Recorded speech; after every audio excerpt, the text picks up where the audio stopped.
I got to, you should already. What's up? I'm so extra. Don't judge me. Y'all extra like me too. So again, I'm with the crazy setup, but I think I kind of like it. It's like regular, you know? I feel like I'm just talking to one of my girls or something. And you know, I'm wearing a regular old t-shirt. They feel the fabulous. Um, yeah, and I'm just chilling. So the sole purpose I have makeup on right now is because I came from work from a meeting. So y'all lucky my hair's not wrapped and, you know.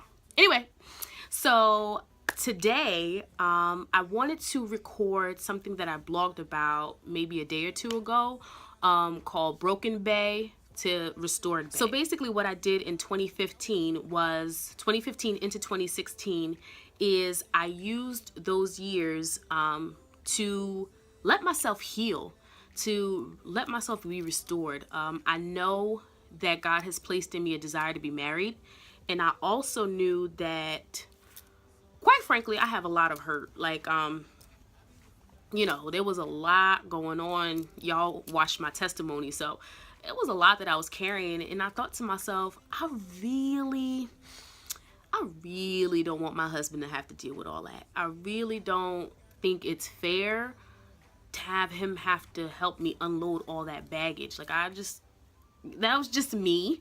I didn't feel like that. I felt that that was necessary for him to do. And so I brought everything to God. I just, you know, I'm just like, God, here's what I got. You know what I mean? I know I disobeyed you, went into relationships you told me not to go into, did things you told me not to do. But hey, here it is. Here's the broken pieces of me. And, you know, I gave it all to him. I'm like, I don't know what to do with it. Show me, teach me, guide me.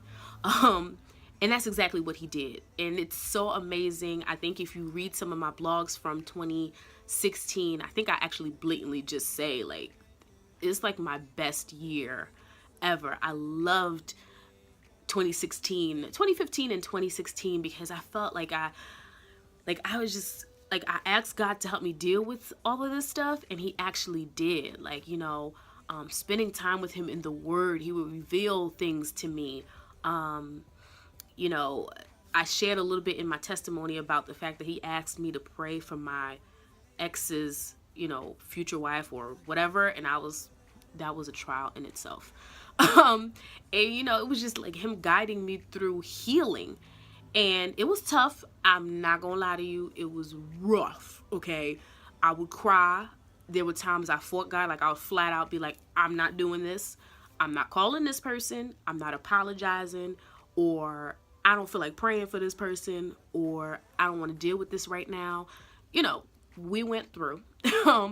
But I stayed in obedience, even though it was delayed obedience. But I stayed in obedience and went through it. And I came out that much more better for it, that much more healed, and I feel like ready for what I'm asking God for. I made room for what I'm asking God for. Because before, truth be told, if God would have introduced me to or presented me to my one day husband, it would have been a rougher courtship. It would have been rough dating. It would have been a lot rougher than it's probably going to be, because obviously I'm not married and, you know, I'm not dating anyone right now, but I would assume meshing two lives together is difficult. But I think it would have been a lot more difficult than it probably will be if I didn't start the healing process, if I didn't allow God to make me whole. You know, I think a lot of people think, you know, it's like you do 50 and I do 50, and it's like, no. There was this cute quote, I can't remember, I think I posted it a while ago, that says, God doesn't take two halves to make a whole, he takes two wholes to make one. And that stems from two shall become one, basically, is what it says. God took two whole people, whole Adam, whole Eve, and brought them together in marriage. So that's where that stems from. And I think now I feel a lot more whole. I feel a lot more content. Like, I actually enjoy being single. I do what I want. You know, with limits, of course. Nothing too crazy. You know, I enjoy doing what God asks me to do, you know. If he asked me to do an event, and not charge people to come, I could do that. It's not, God gave me the money. I could do that. I don't really have to ask anybody. If he wants me to go on a mission trip, I'm out. Peace. I don't really have to discuss that with anybody. I get to hang out with my friends. I get to learn, like I said in my previous video, learn what I like, what I don't like. It's cool. Like, for years I felt like being single was like this dreaded thing. And it's like, it's lit out here, okay? If you trust God, oh, I have a pimple. Don't judge me, guys. If you trust God, you know what I mean? Like I love the relationship aspect with God. I think we try to make it this, it is deep, but we try to make it so deep, like, you have to go in a dark corner and pray to God. And it's like, no, be outside in his creation and talk to people that he's, created or that he's leading you to, and, be in what he created, and do what he has asked you to do. Like, the relationship with him is so cool in this season. And so I think that we should really enjoy that.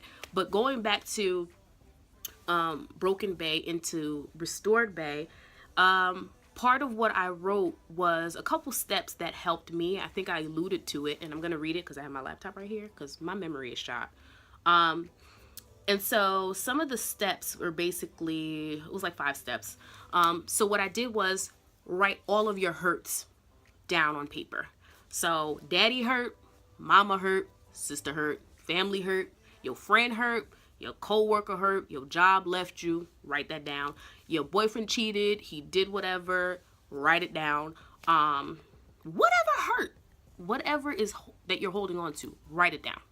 Second step, pray about each individual line. Like I said, this one was hard. It was very difficult for me to do. I didn't feel like one of my exes deserved, none of my exes deserved forgiveness. I didn't feel like I should pray for their future and for their protection and for their covering. I didn't feel like I should do all that.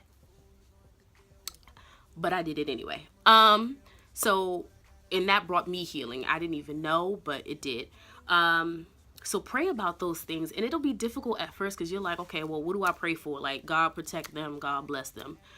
But in actuality, for example, with one of the exes that I ended up praying for, I ended up praying for things that I knew were wrong. Like, for instance, his mindset on women in relationships. I knew it was twisted because of what he, how he treated me. And it hurt to think about those things, but it helped me pray diligent prayers for him in those areas. So I would pray to God to, please renew his mind and, unroot those seeds and pluck those seeds out of his heart, out of his mind, change his way of thinking, heal his heart from whatever he was hurting from. And so my prayers started getting a little bit deeper, and I think that they'll have some effect on him. I don't know. I don't speak to him. So, but I'm hoping that they have a little bit more effect on him because they were deeper. They weren't surface prayers. So do you do prayers like that for each individual list? Like I said, it's difficult, but it's a vital portion. Study the word about specific areas. One of the areas, again, that I had to really study and it took me a while to come around with was forgiveness. I had to study in the Bible, like, what does that mean? What does that look like? Why should I forgive somebody?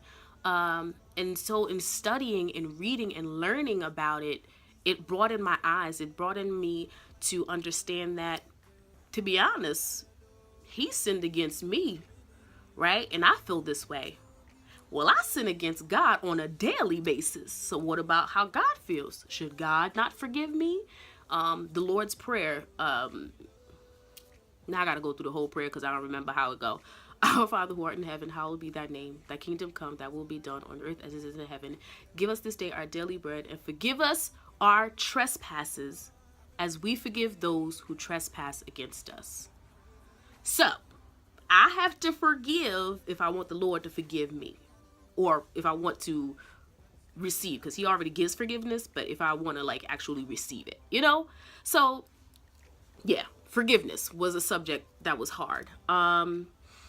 Love. I had to study love, and for a long time I kind of skated away from that. But I had to study what does love, what is love, first of all? What does it look like? What is it supposed to look like? What is it supposed to feel like? To get a better grasp so that I don't fall for a counterfeit, so that I don't fall for what I think or what society tells me is love. But I have my basis of love from the Word of God, because the Word of God says that God is love. So it has to fall in line with the characteristics of God. And also, obviously, 1 Corinthians 13 lists out what love is. So again, studying your word in certain areas, daddy issues, studying, I would imagine what Isaac felt like when he was being sacrificed by Abraham. Talk about daddy issues. I wouldn't trust you after that. I can't wait to get to heaven so I can ask Isaac, like, how were the days and the weeks after that? Like, how did that fly? I really want to know. Fourth item, apply your studies to everyday life. So it's not enough to just know what love is. It's not enough to just know what forgiveness is and what it looks like and how, in whatever. Like, every day, apply it. So that coworker that does something to you, that says something to you, apply forgiveness, apply patience, apply love. Like, in everyday life, like, it becomes ingrained in you and how you live.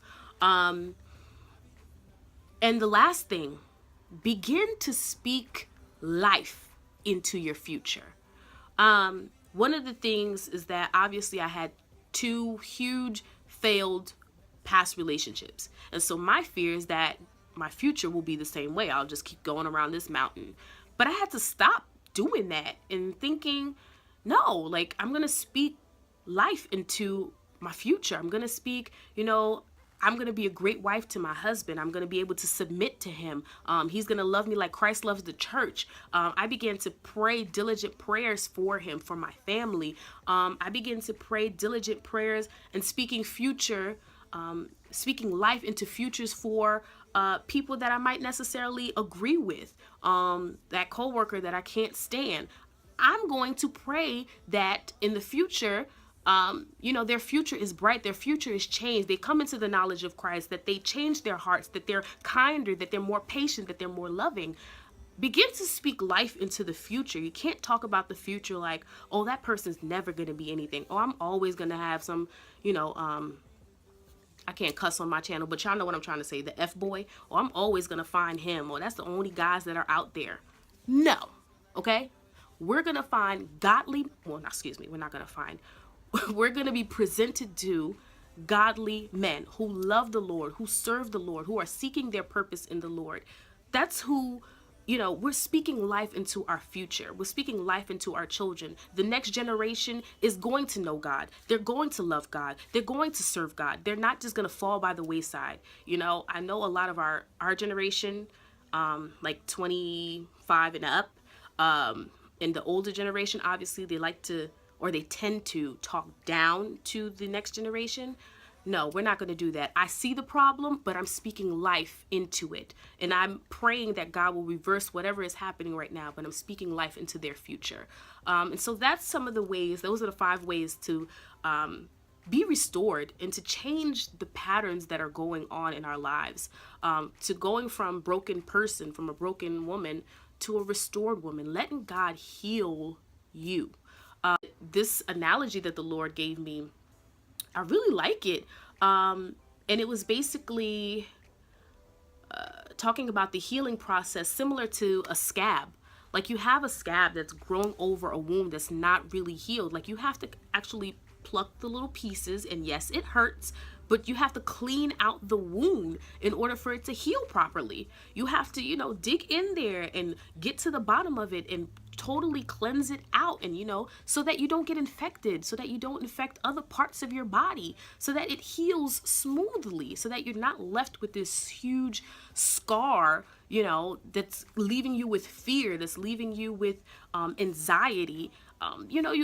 It hurts in the beginning because it's a scab and you don't really want to touch it, but it's necessary for the healing process. It's necessary to get in there, clean it out, and to, for it to be able to heal properly. It's vital. I love you guys. I appreciate you for subscribing. Subscribe to my blog as well, www.christianfaithfashionista.com, all one word. And I love you guys, and tell a friend to tell a friend to tell a friend. Love you to peace. Give him praise 'cause I gotta do it.